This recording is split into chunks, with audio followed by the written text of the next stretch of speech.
ce court entretien nous exprimer sur la situation du Sénégal qui aujourd'hui attire tous les regards. Je commencerai par présenter des excuses au peuple sénégalais. Pas à mon nom, mais au nom de tous ceux qui sont à l'origine de cette mascarade qui n'honore pas le Sénégal. Et ce que nous voulions justement éviter, lorsque, au début de cette affaire, nous avions appelé le président Macky Sall et tous les comploteurs qui sont derrière cette affaire-là à reculer pendant qu'il était encore temps. Non pas que nous nous considérions comme un citoyen au-dessus des lois, mais parce que nous considérions simplement qu'il n'y avait pas matière à mettre tout le pays en danger sur la base d'un complot manifeste, non assis sur des faits probants. Ce qui s'est passé hier est venu confirmer ce que je disais au peuple sénégalais, ce que j'ai dit au monde entier. On a vu hier la démonstration du complot. Et lorsque certains témoins, tels que le capitaine Touré, a commencé à développer sur la manipulation du PV d'enquête, on ne l'a pas laissé développer. Lorsque Mme Tal a commencé à développer sur les implications du président Macky Sall, selon les dires même de la plaignante, on n'en a pas tenu compte.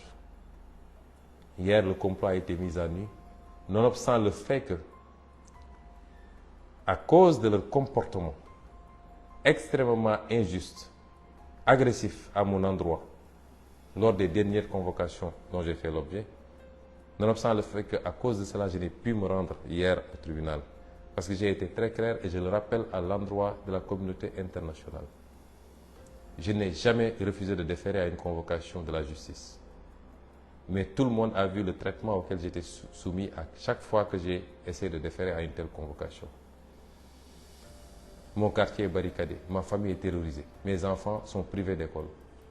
Ma voiture est caillassée et cassée.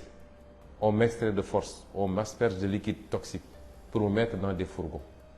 C'est cela qui nous a amené à cette posture de dire, tant que ces comportements déviants de l'État ne cessent pas, nous ne répondrions plus à une convocation de la justice. Mais nonobstant notre absence, vous avez vu ce qui s'est passé au tribunal. Rappelez-vous que lors de la fameuse confrontation, que le juge d'instruction n'avait tenu que pour essayer de m'humilier. Quand je suis sorti, je vous ai dit que c'était un massacre. Et hier, c'était encore un massacre. Le seul objectif, c'était de livrer une jeune fille manipulée, à qui on a promis passeport diplomatique et exil à l'étranger, plus de fortes sommes d'argent, qui ne comprend même pas le rôle qu'on veut lui faire jouer, l'amener devant un tribunal et lui imposer des récits salaces, soi-disant pour jeter l'opprobre sur le candidat Ousmane Sonko. Et c'est ça qui est dramatique. Une jeune fille de rien du tout, prise au piège d'ogres politiques, qui ne feraient jamais faire la même chose à leur propre fille, à leur propre sœur, et qui tiennent aujourd'hui en otage cette pauvre demoiselle, qui n'est pas si innocente que cela, puisqu'elle aurait pu se rétracter depuis longtemps, mais elle continue, de plus belle. Et c'est pourquoi elle doit comprendre que tôt ou tard, elle paiera le prix fort de son forfait. Elle et tous les comploteurs qui sont avec elle, les Mahmoud Diallo, les maîtres Gabisso, toute la chaîne et tous ceux qui, dans l'instruction de ce dossier, etc., se sont comportés d'une certaine manière. Parce que le Sénégal a payé un lourd tribut à cause d'un dossier aussi vide. Chers compatriotes, chers amis étrangers, pour un dossier de viol, la partie civile, ni le parquet, ni la partie civile n'ont été en mesure d'apporter la moindre preuve, parce qu'il n'y en a pas. Il n'y a ne serait-ce que l'existence d'une relation intime avec cette jeune fille, a fortiori un rapport non consenti. Et je l'ai dit depuis le début. Aucune preuve, aucun début de preuve même n'a pu être produit. Pour une audience qui s'est étirée de 9h ou 10h jusqu'à 3h du matin. Mais ce qui s'est passé hier nous interpelle. Ce qui s'est passé est très grave. On n'a jamais vu autant de violations des droits de la défense dans un procès. Comment peut-on admettre, alors que le droit, le code pénal et le code de procédure disent de manière très claire qu'on ne peut pas juger quelqu'un en matière criminelle sans l'assistance d'un avocat? Et hier, des juges ont soumis Mme Ndeye Khady Ndiaye en état de grossesse de 8 mois à une procédure que rien ne justifiait, un empressement que rien ne justifiait, toute une journée jusqu'à tard la nuit, sans qu'elle soit assistée par un avocat. Comment vouliez-vous qu'on fasse confiance à une justice qui fonctionne comme ça? Il n'y a pas de violation plus flagrante. Elle n'a pas eu droit à un avocat. Et le tribunal lui demandait de poser des questions aux témoins parce qu'elle était son propre avocat. À l'endroit de la communauté internationale, c'est ça la justice sénégalaise aujourd'hui sous Macky Sall. Et on nous dit de faire confiance à cette institution-là pour juger en son âme et conscience. Les violations, on ne peut même pas les énumérer. Elles sont énormes. On a voulu faire croire aux Sénégalais que j'aurais reçu une citation. C'est parfaitement faux. Jamais je n'ai reçu une citation. Le commissaire Mansali de Ziguinchor a délibérément menti, si c'est lui qui est l'auteur du PV, en disant qu'il m'a trouvé devant chez moi, en décrivant les murs de la maison, mais tout Ziguinchor connaît ma maison, et qu'il m'aurait remis une citation que j'ai refusé de prendre et que je n'ai pas signée. Je jure qu'il a menti. Et, comble de contradiction, on antidate ce document, parce que lui, il a été saisi le 11, au soir. On antidate ce document pour le dater du 11, sous la supervision du commissaire Adramé Sarr de la DIC, et le même commissaire Adramé Sarr établit un autre document pour le 16, donc postérieur à ce document, pour dire qu'il n'a pas pu remettre de convocation à Ousmane Sonko. Un crime n'étant jamais parfait, nous sommes en présence d'un mensonge. Comment aujourd'hui la police de ce pays, et c'est la deuxième fois qu'on m'a fait ça, parce qu'on m'avait fait ça avec le dossier ce faux dossier de diffamation, en se présentant chez moi et en disant qu'un de mes gardes du corps a déchargé alors qu'il n'en était absolument rien. On établit des faux pour essayer de forcer. Et un juge récupère ça, il ne veut pas voir la réalité et dit que Sonko a reçu sa citation. Ensuite, on balance à une certaine presse qui dit que Sonko a reçu une citation. Depuis que j'ai maille à partir avec la justice sur des dossiers fabriqués, jamais mes droits n'ont été respectés.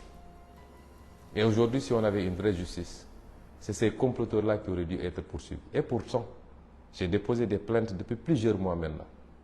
Gageons qu'elles ne seront jamais instruites par cette justice, par ce parquet général complètement pourri, par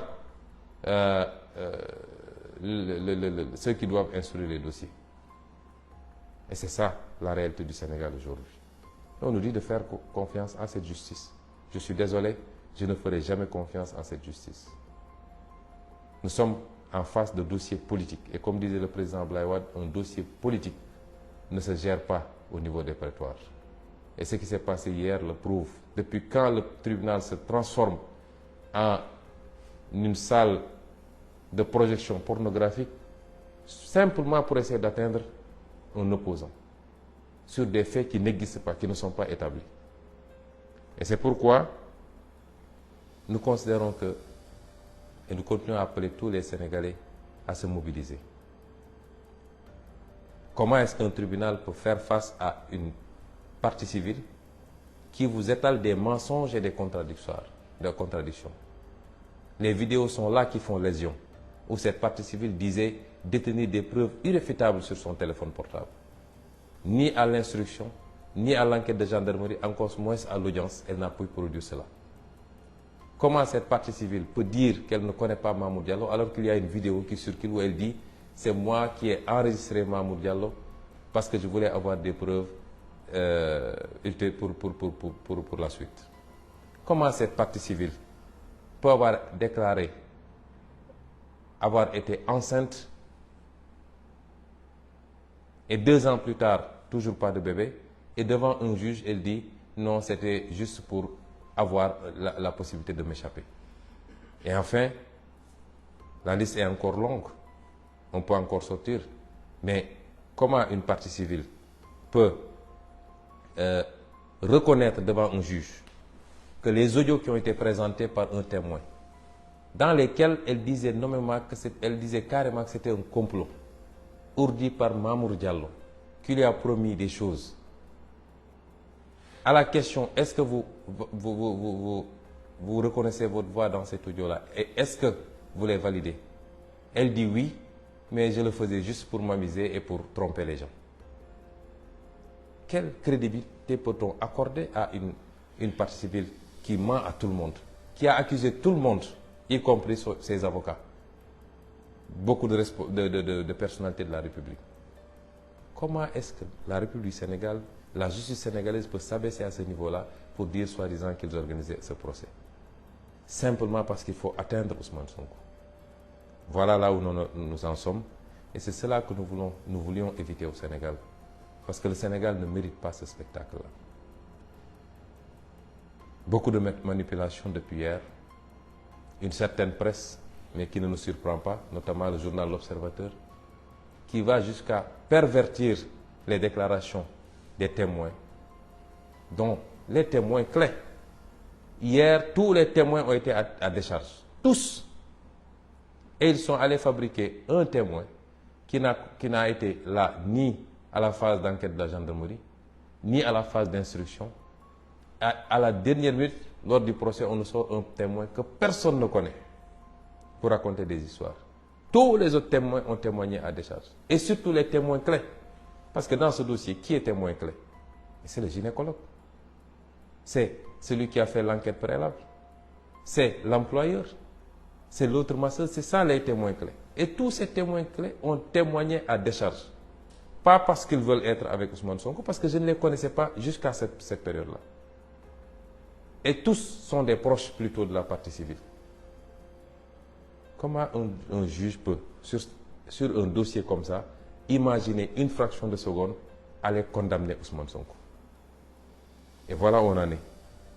Et c'est pourquoi, malgré toute la manipulation médiatique, le peuple sénégalais n'est pas dupe et comprend ce qui est en train de se passer. Et c'est à ce même peuple sénégalais que je lance un appel. Ils vont chercher toutes sortes de parades pour trouver ne serait-ce qu'un petit prétexte pour essayer de condamner Ousmane Sonko. Ce procès a déjà été fait par le peuple sénégalais. Le président Macky Sall veut nous faire croire que quand il mord, il ne lâche que quand ça coupe.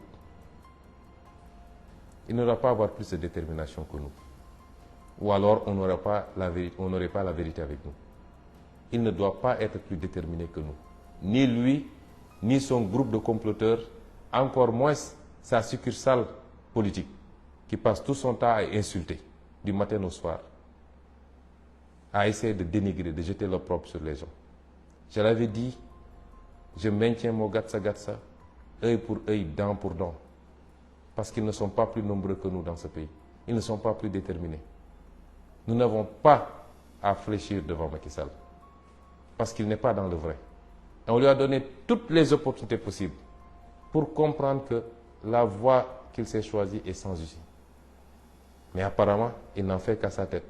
Parce qu'il croit qu'il a la police, la gendarmerie et quelques magistrats, il peut faire ce qu'il veut. Je vous ai toujours dit que je suis prêt au sacrifice ultime.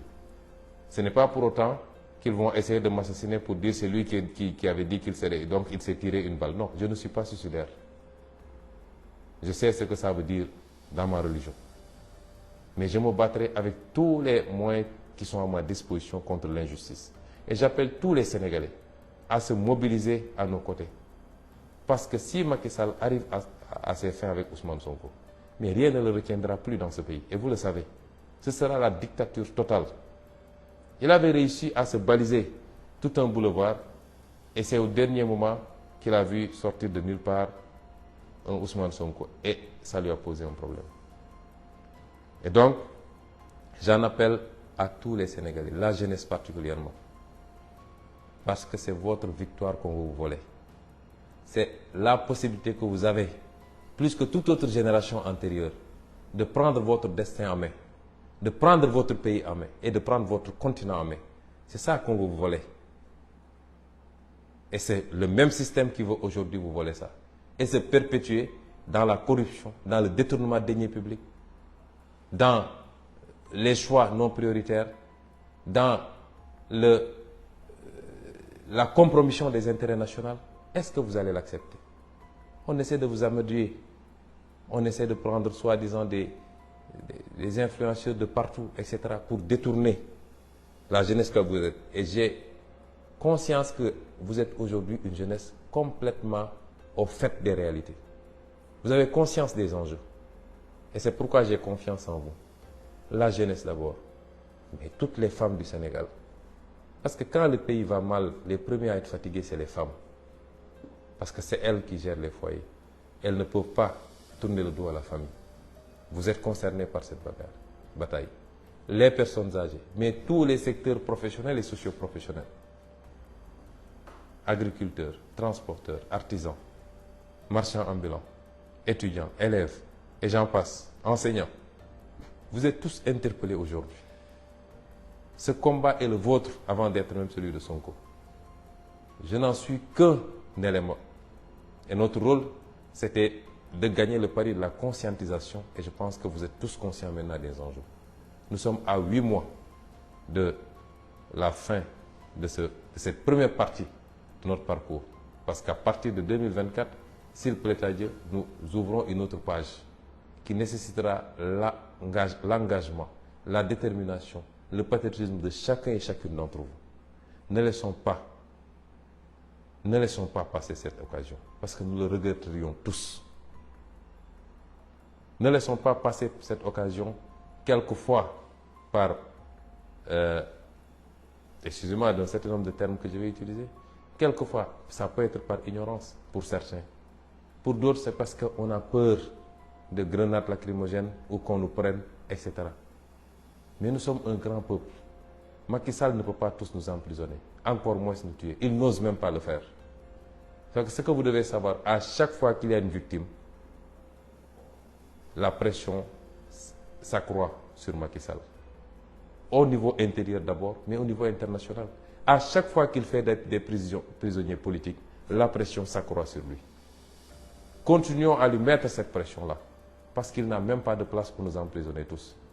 Et encore moins oser nous tirer dessus tous tant que nous sommes pour faire un massacre à grande échelle. Et c'est pourquoi je réitère mon appel à chacun et à chacune d'entre vous. Je rendrai hommage à des femmes. On a utilisé une femme pour mettre ce pays dans la situation où il est. Mais des femmes ont montré énormément de dignité. Et je vais vous citer Mme Ndeye Khady Ndiaye. Je la donne en exemple à tout le peuple sénégalais. Et nous devons tous la soutenir. Tout Sénégalais qui peut la soutenir n'a qu'à la soutenir. Elle est l'exemple de la dignité humaine. Elle a failli perdre un bébé à cause de cette affaire. Et maintenant, on lui fait prendre des risques sur encore un bébé à cause de cette affaire-là. Et malgré tout, elle reste stoïque. Elle aurait pu encaisser énormément d'argent qu'on lui a proposé. On aurait pu céder aux menaces. Elle a fait l'objet d'attaques physiques. Son mari a été attaqué par des nervis. Mais elle est restée digne. Je veux lui rendre un vibrant hommage. Elle a donné un exemple à tous les Sénégalais, hommes, femmes, tout le monde. Elle ne doit pas être plus digne que nous. Et c'est pourquoi nous devons gagner ce combat-là.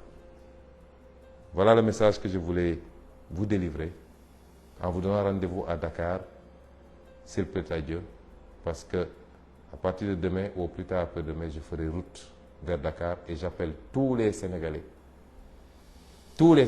conscients des enjeux, tous les Sénégalais qui ont décidé de refuser la dictature rampante de Macky Sall, tous les Sénégalais qui ne peuvent pas accepter que notre projet soit compromis sur des bases telles que ce qui est en train de se passer, je leur lance un appel, je les convie à se mouvoir vers Dakar, parce que s'il doit y avoir bataille finale, elle se fera à Dakar. Je vous remercie.